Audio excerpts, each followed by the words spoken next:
Pada pertengahan abad Hijriah, bangsa Arab Selatan berbondong-bondong menjejakkan kakinya di bumi Nusantara. Dunia perdagangan menghantarkan para saudagar bangsa Arab menyebarkan agama Islam pertama di Perolak hingga tersiar ke pelosok negeri Aceh abad ke-7 Masehi.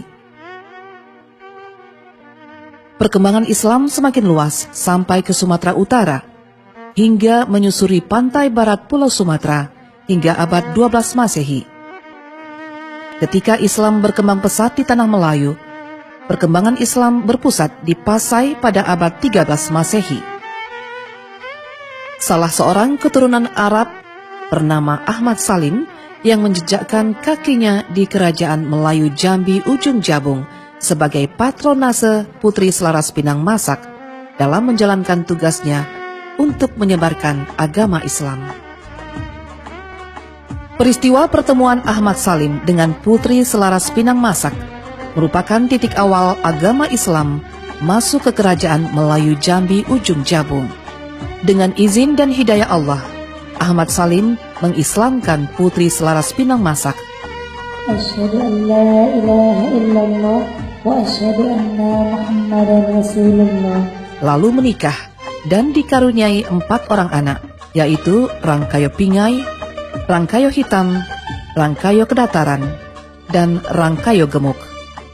Ahmad Salim menghancurkan seluruh patung berhala dan tempat ritual umat Hindu yang ada di pulau itu, sehingga diberi gelar Datuk Paduka Berhala.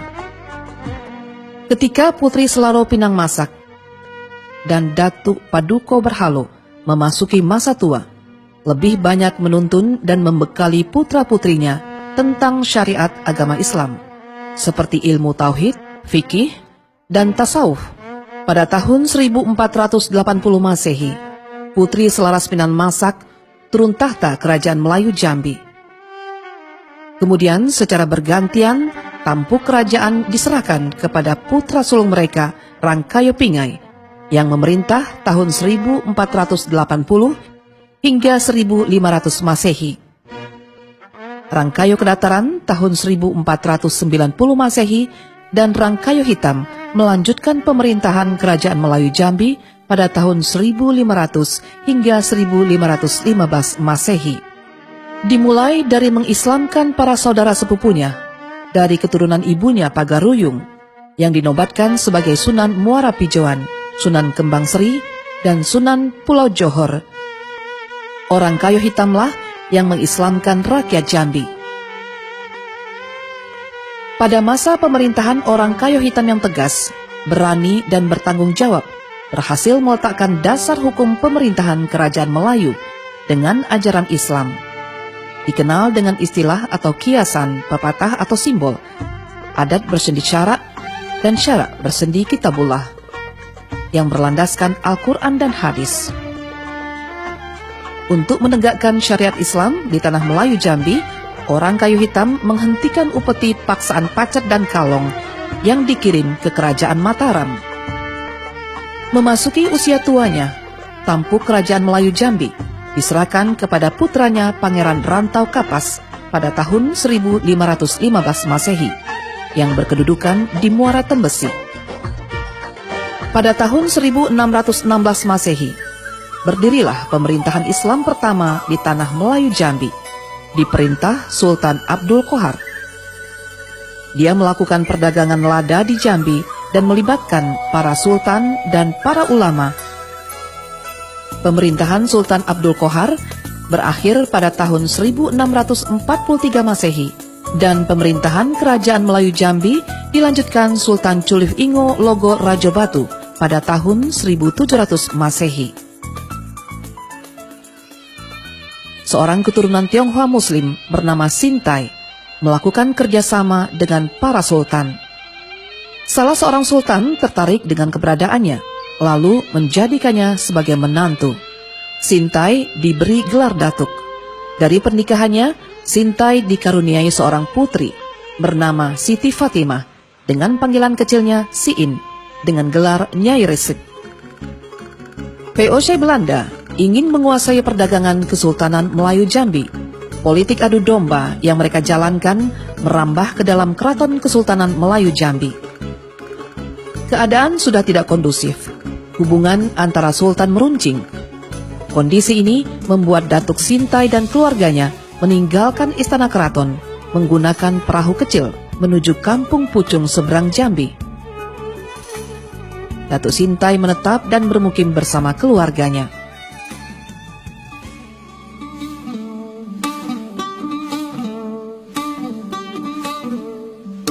Di Kampung Pucung, Datuk Sintai banyak menjalankan aktivitas berdakwah. Dengan menggunakan jukung, dia menyusuri anak-anak sungai sekitar itu, keluar masuk kampung. Salah satu kebiasaan Datuk Sintai selalu memberikan kain dan kopiah putih khas Cina kepada masyarakat yang ditemuinya.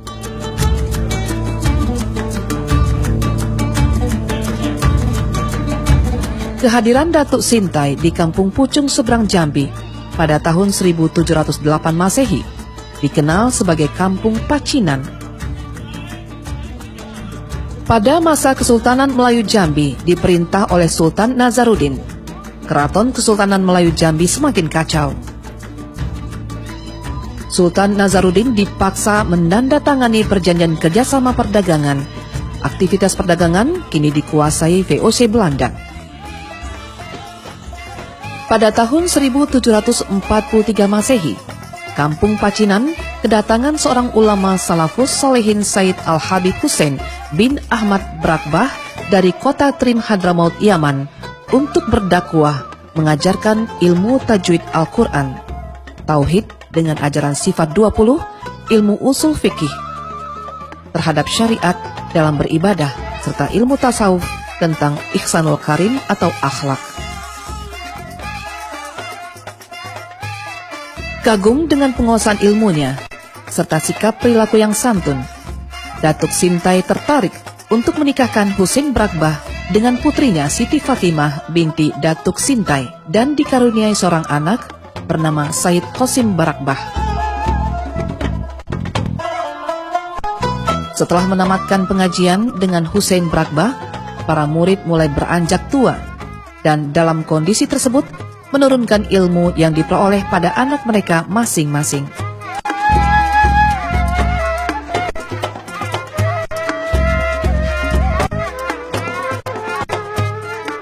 Akhir dari perjalanan dakwah, para murid dari Brakbah satu persatu wafat.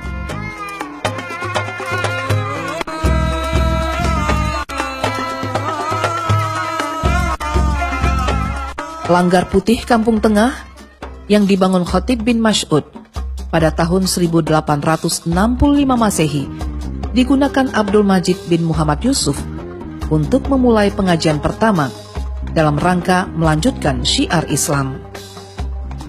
Murid yang belajar dengannya diantaranya anak kandungnya sendiri, Abdullah Afandi, Burhanuddin, juga Sultan Taha, yang saat itu memegang tampuk pemerintahan Kesultanan Melayu Jambi, yang menggantikan ayahandanya Sultan Nazaruddin. Selain menjadi guru agama, Abdul Majid adalah penasihat Kesultanan Melayu Jambi. Di bawah kepemimpinannya, Sultan Taha membatalkan perjanjian dagang Sultan Nazaruddin dengan VOC Belanda. Dan Sultan Taha tidak mau berunding dengan pihak Belanda.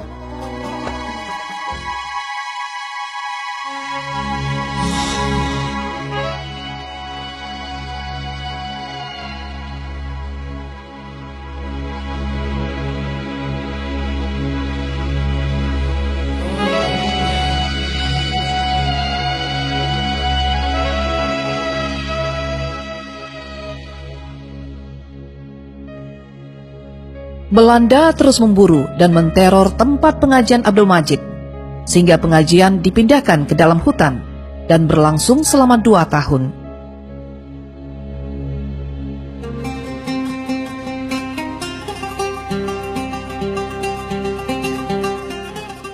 Sultan Taha meminta Guru Majid ke Turki untuk mencari bantuan pemerintah Turki.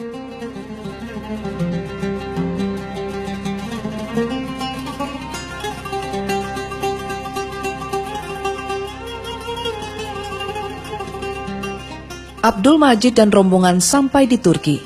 Sayangnya, Turki tidak dapat membantu karena sedang berperang dengan Eropa.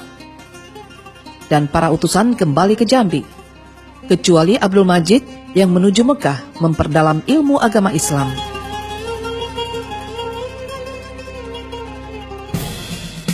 Tahun 1904 Masehi, dikabarkan Sultan Taha wafat ditembak Belanda pada serangan dini hari.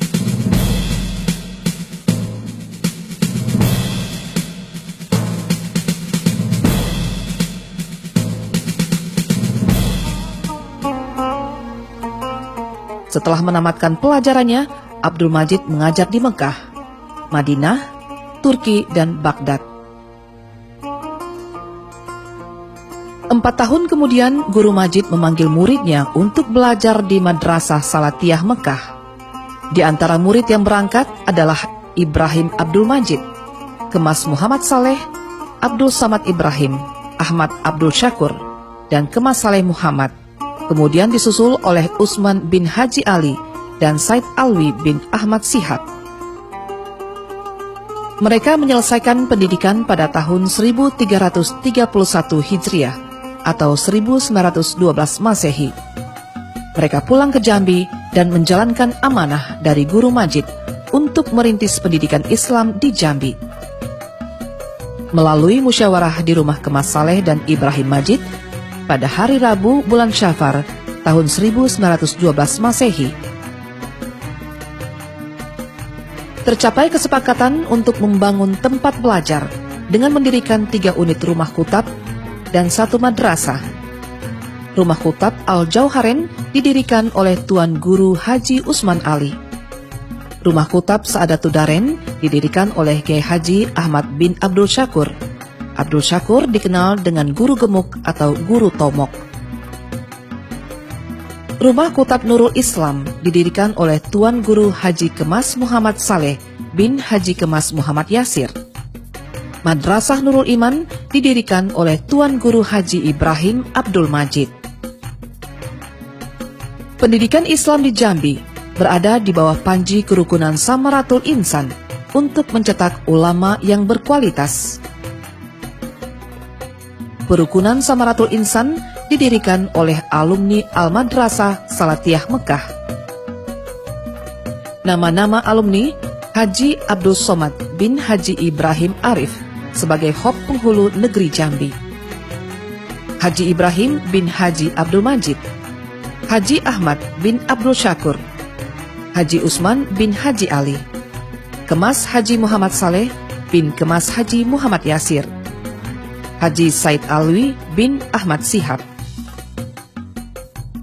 Al-Jauharen didirikan pada tahun 1927, yang sebelumnya bertempat di Sungai Asam, Kota Jambi pada tahun 1305 Hijriah.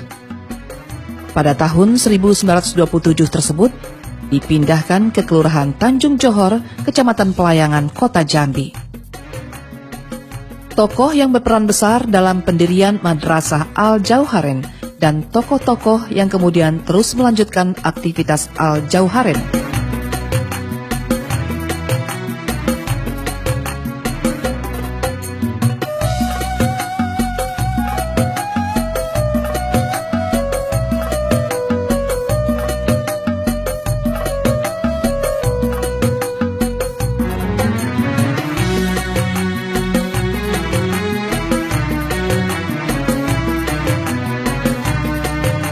Madrasah Saadatul Daren berdiri pada tahun 1915 Masehi, didirikan oleh Kiai Haji Ahmad Syukur dan sekaligus menjabat sebagai mudir atau pimpinan pada madrasah tersebut. Setelah wafat, dijabat sementara oleh Kiai Haji Mahmud Zuhdi. Setelah itu diadakan pemilihan dan terpilihlah Guru Kiai Haji Abdurrahman Zainuddin. Setelah itu dilanjutkan oleh Kiai Haji Abu Bakar Saifuddin. Setelah meninggal, terpilihlah Guru Kiai Haji M. Zuhdi. Setelah beliau wafat, terpilih Guru Kiai Haji Abdul Majid bin Abdul Somad. Karena ada masalah intern pada masa itu, maka Guru Kiai Haji Abdul Majid diganti oleh Guru Kiai Haji Abdullah Syargawi sebelum tahun 1950. Setelah kembalinya dari Mekah, Guru Kiai Haji Jadawi bin Kiai Haji Abu Bakar Saifuddin diserahkan pimpinan Saadatul Darain selama lebih kurang 30 tahun. Kemudian wafat dan terpilih kembali Guru Kiai Haji Zaini bin Haji Abdul Qadir. Kemudian Guru Kiai Haji Zaini bin Abdul Qadir menyerahkan mudir kepada Guru Kiai Haji Abdul Qadir Mahidin. Juga kemudian mengundurkan diri dan diserahkan kepada Guru Kiai Haji Helmi bin Abdul Majid sampai sekarang. Tokoh-tokoh Saadatul Darain.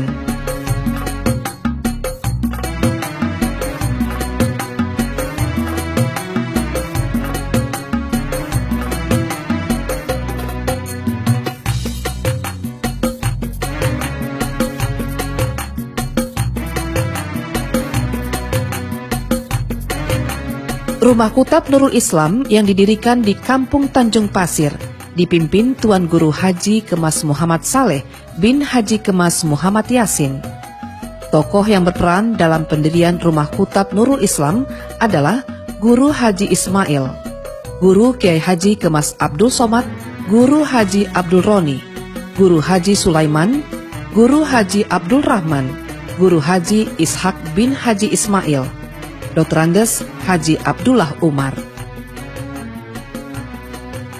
Madrasah Nurul Iman di Kampung Ulu Gedong yang didirikan dan dipimpin oleh Tuan Guru Haji Ibrahim Abdul Majid.